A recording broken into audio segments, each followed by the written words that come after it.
검찰에 마지막으로 경고한다. 김건희를 수사하라. 이것은 조국혁신당의 요구가 아닙니다. 이번 총선을 통해 확인된 민심입니다. 무능하고 무도한 윤석열 정권에 대한 심판, 분노, 그리고 내가 이 한 표로라도 경고를 좀 하고 싶다라는 마음인데 그 깊이와 넓이와 강렬함이 이 정도일 것까지는 예상을 못했던 것 같습니다.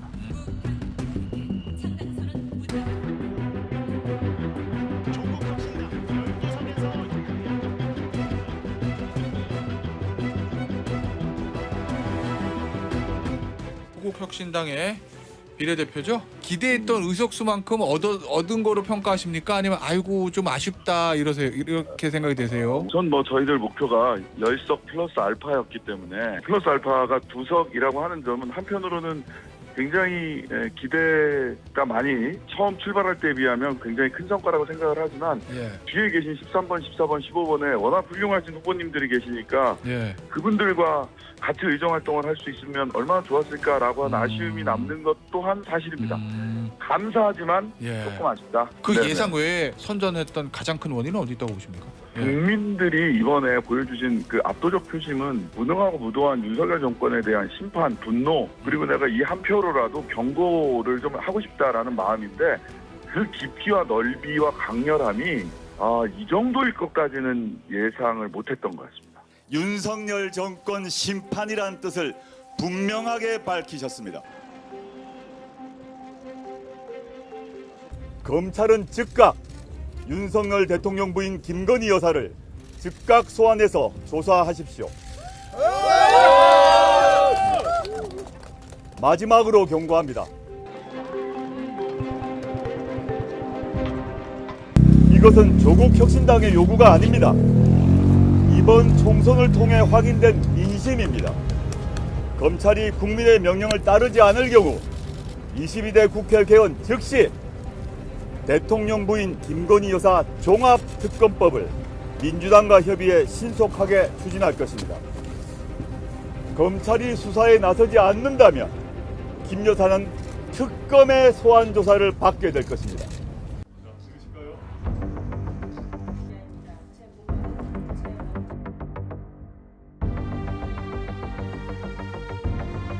가수 미아치로 잘 알려진 분이죠. 당선인께서 2012년 대선 당시에는 박근혜 당시 후보를 이제 지지하셨다가 요번에 이제 입장이 바뀌신 건데 어떤 변화가 있었던 걸까요? 가장 중요한 계기가 뭐였을까요?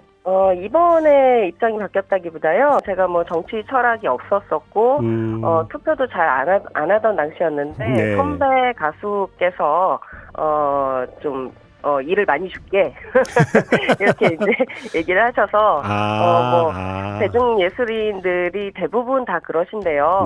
어떠한 편에 서지 말고 그냥 일을 많이 준다고 하면 그냥 가서 공연 활동을 하고 이러는 게 가장 좋다 그렇게 생각하고 있던 중에 그런 이제 부탁을 받았었던 것이었고.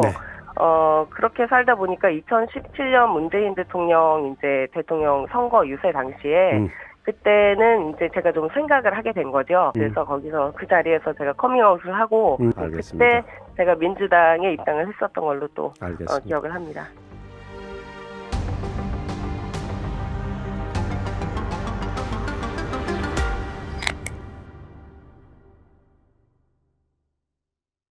다음 대선이 몇 년 남았죠? 3년이요. 확실합니까? 예. 이거 뭐야? 네. 좀 아까 제가 말씀드린 저는 이거 굉장히 도발적인 얘기인데.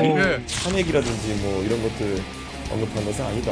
근데 2016년에 박근혜 정부가 위기에 빠졌을 때 그때도 처음에 나왔던 얘기는 전혀 탄핵이라는 게 아니었습니다. 대통령께서도 지금 상황을 심각하게 받아들이셔야 된다.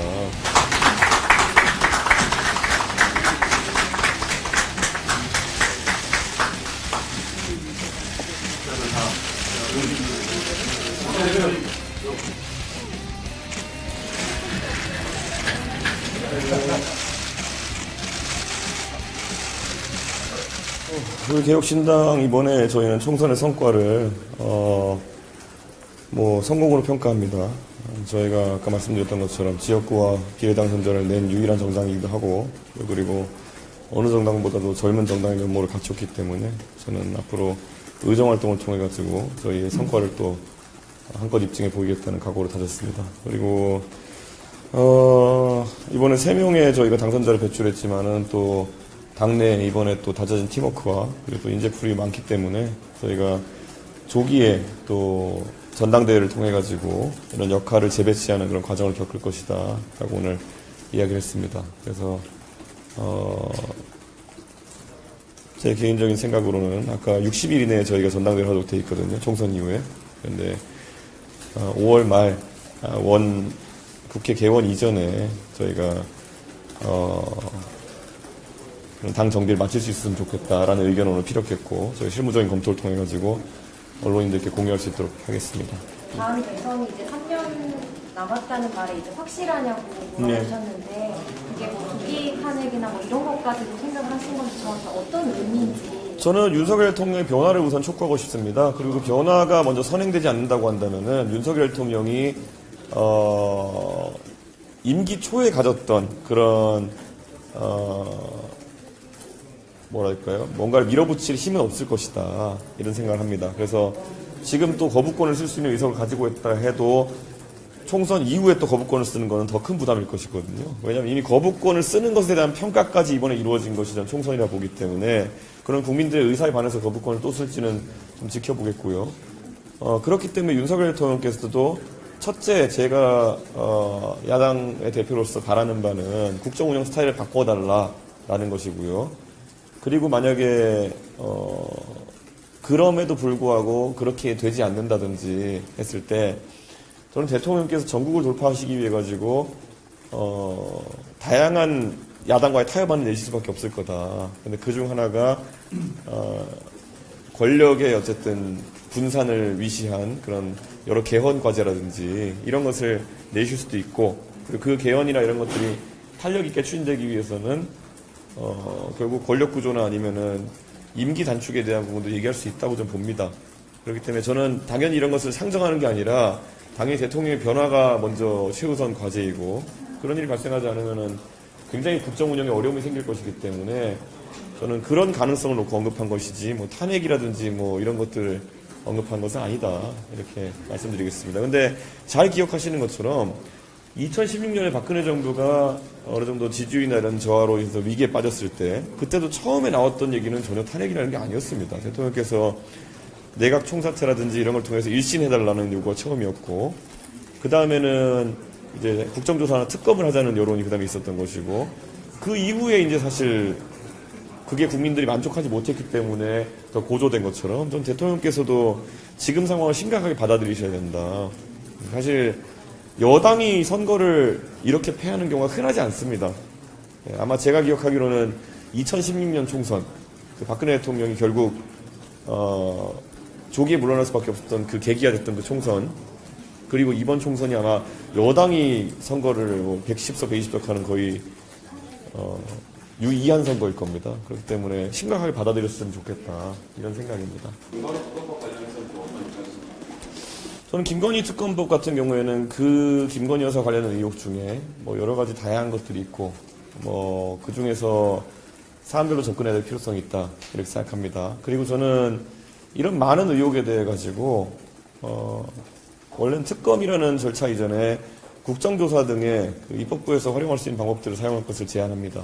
그래서 양평고속도로 것만 하더라도 저는 당연히 이것을 국정조사를 통해 가지고 전모에 대해서 입법부가 파악해야 된다 이렇게 판단하고 있습니다.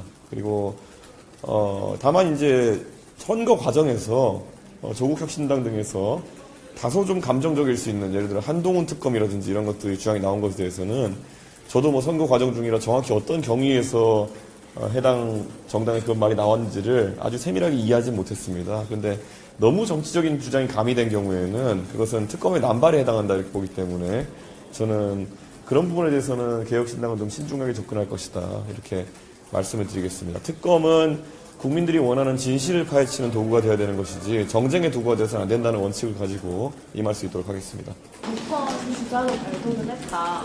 그 천하람 위원장께서도 마크롱 언급하시는 거 있는데 지금 개혁신당에게 주어진 과제가 있다면 전 대권보다도 지방선거를 이야기하고 싶습니다. 결국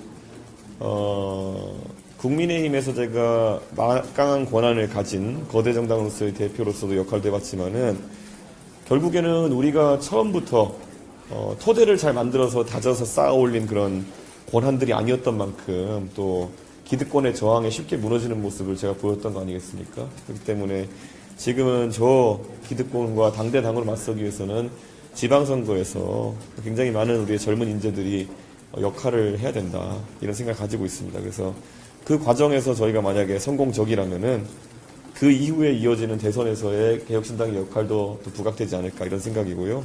지금 당장 오히려 대권이라든지 이런 것에 대해서 너무 욕심을 가지고 우리 개혁신당이 활동하게 되면은 말 그대로 또다시 외로운 그런 기득권과의 싸움 맞이하게 될 것이다, 저는 그런 생각합니다. 그래서 지방선거를 중점으로 놓고 저희는 전략을 짜려고 합니다.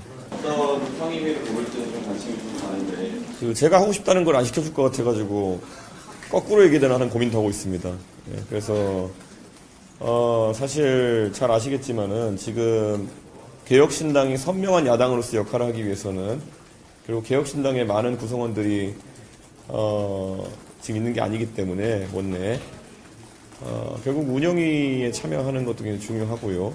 그리고 무엇보다도 지금 결국 또다시 일전이 벌어지게 될 법사위에 우리 개혁신당의 의원이 참여하는 것도 중요하다, 이런 판단을 하고 있습니다. 그래서 현재 이렇게 말하면 거기 자리를 안 줄 것 같아가지고 저는 민주당에서 어떤 분이 국회의장으로 선출되실지는 모르겠지만은 결국